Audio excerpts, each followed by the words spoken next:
નમસ્કાર ખેડૂત મિત્રો, સ્વાગત છે તમારું ખેડૂત પરિચય યુટ્યુબ ચેનલમાં। આજે તારીખ 1 માર્ચ 2024ની આજની સવારની હવામાન અપડેટની અંદર માહિતી મેળવી તો ગુજરાતમાં આજથી માવઠાનો કહેર જોવા મળશે। આગામી 2 દિવસ દરમિયાન ગુજરાતમાં માવઠાના વરસાદને લઈને આગાહી કરવામાં આવી છે। તો ગુજરાતના કયા વિસ્તારની અંદર ભારેથી અતિ ભારે વરસાદની સંભાવના છે તેની સંપૂર્ણ માહિતી મેળવીશું। ચેનલમાં નવા હોય તો ચેનલને સબસ્ક્રાઇબ કરી દેજો અને વિડીયોને લાઇક આપીને તમામ ખેડૂત ભાઈને ગ્રુપમાં શેર કરી દેજો। ખાસ કરીને અત્યારે ગુજરાતની અંદર વેસ્ટર્ન ડિસ્ટર્બન્સની અસર જોવા મળી રહી છે। આજે બપોર બાદથી આ વેસ્ટર્ન ડિસ્ટર્બન્સની અસર નોંધાઈ શકે છે। ઉત્તર ગુજરાત અને કચ્છના વિસ્તારોની અંદર આજે બપોર બાદથી ઘાટા વાદળો જોવા મળશે, સાથે જ રાત્રિ દરમિયાનથી વરસાદની એન્ટ્રી જોવા મળે તેવું અનુમાન રહેલું છે।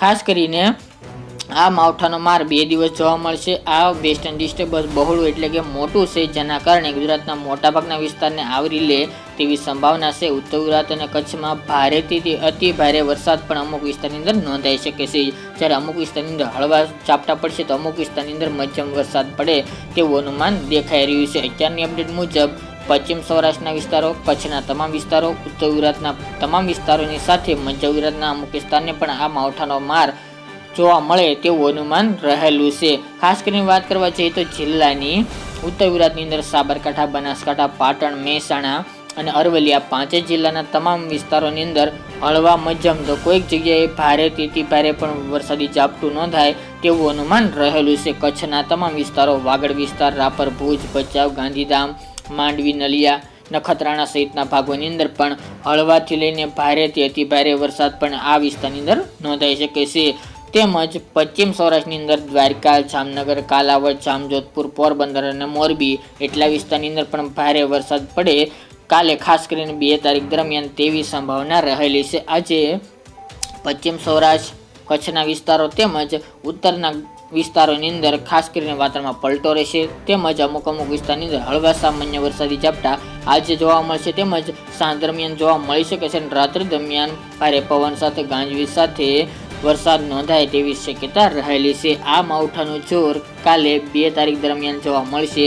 આ તેમ લાઈવ જોઈ રહ્યા છો જીએફએસ મોડેલ અનુસાર તે પ્રમાણે કે સાંજ દરમિયાન આવી રીતે આ સિસ્ટમ આગળ વધીને વિસ્તારોને કવર કરતી આગળ વધી અને ગુજરાતમાંથી પસાર થશે, જેના કારણે ગુજરાતના મોટાભાગના વિસ્તારને કવર કરી શકે છે। તેમજ અન્ય વિસ્તારોની વાત કરીએ તો જેમાં સૌરાષ્ટ્રની અંદર રાજકોટ જિલ્લો, ગોંડલ, જસદણ, મોરબી, સુરેન્દ્રનગર, જુનાગઢ સાથે જ અમરેલી, બોટાદ અને ભાવનગરમાં હળવા સામાન્ય વરસાદી ઝાપટા વરસી શકે છે, પરંતુ અન્ય વિસ્તાર કરતાં તેમાં તીવ્રતા ઓછી જોવા મળશે। મધ્ય ગુજરાતની અંદર આણંદ, નડિયાદ, ખેડા, કપડવંજ, અમદાવાદ, ગાંધીધામ તેમજ ગાંધીનગર અને કડી એ મધ્ય ગુજરાતના વિસ્તારોની અંદર પણ અમુક જગ્યાએ હળવા સામાન્ય વરસાદી ઝાપટા પડે તેવું અનુમાન છે। પૂર્વની અંદર દાહોદ, ગોધરા, છોટાઉદેપુર, નર્મદા, વડોદરા, પંચમહાલ જિલ્લામાં પણ હળવા સામાન્ય અમુક જગ્યાએ પડી શકે છે વરસાદ, જ્યારે દક્ષિણ ગુજરાતમાં કોઈ વરસાદની સંભાવના નથી। વાદળછાયું વાતાવરણ, ઘાટા વાદળો જોવા મળશે।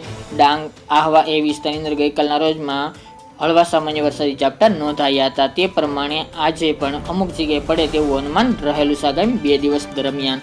તો આ માવઠાનો ખતરો ખાસ કરીને 24 કલાક દરમિયાન જોવા મળશે। આજે રાત્રિથી લઈને કાલે દિવસ દરમિયાન 2 તારીખ દરમિયાન સાંજ સુધી આ માવઠાનો માર ગુજરાતના ખેડૂત ભાઈને સહન કરવો પડે તેવી સંભાવના છે। અમુક વિસ્તારની અંદર ભારેથી અતિ ભારે પણ માવઠું જોવા મળે તેવું અનુમાન છે, જેના કારણે ખેડૂતોના પાકને ભારે નુકસાની પહોંચી શકે છે, કારણ કે અત્યારે ખાસ કરીને શિયાળુ પાકોનું હાર્વેસ્ટિંગ શરૂ છે, એમાં પણ જીરું જેવા પાકો માટે એક ખતરારૂપ માવઠું સાબિત થાય તેવી પણ સંભાવના દેખાઈ રહી છે। એટલે તમામ ખેડૂત ભાઈ સાવચેત રહેવું અને પોતાનો સામાન સાચવીને રાખવો, કારણ કે આ ચોક્કસપણે આપણે જણાવ્યા મુજબ ઉત્તર ગુજરાતના જિલ્લાઓ, કચ્છના તમામ વિસ્તારો અને સૌરાષ્ટ્રના વિસ્તારોની અંદર ચોક્કસપણે માવઠું 24 કલાક દરમિયાન જોવા મળે તેવું અનુમાન રહેલું છે। તો મિત્રો, આ અત્યારની સવારની અપડેટ ફરી એક નવા વિડીયો સાથે મળીશું। આજ માટે આટલું જ।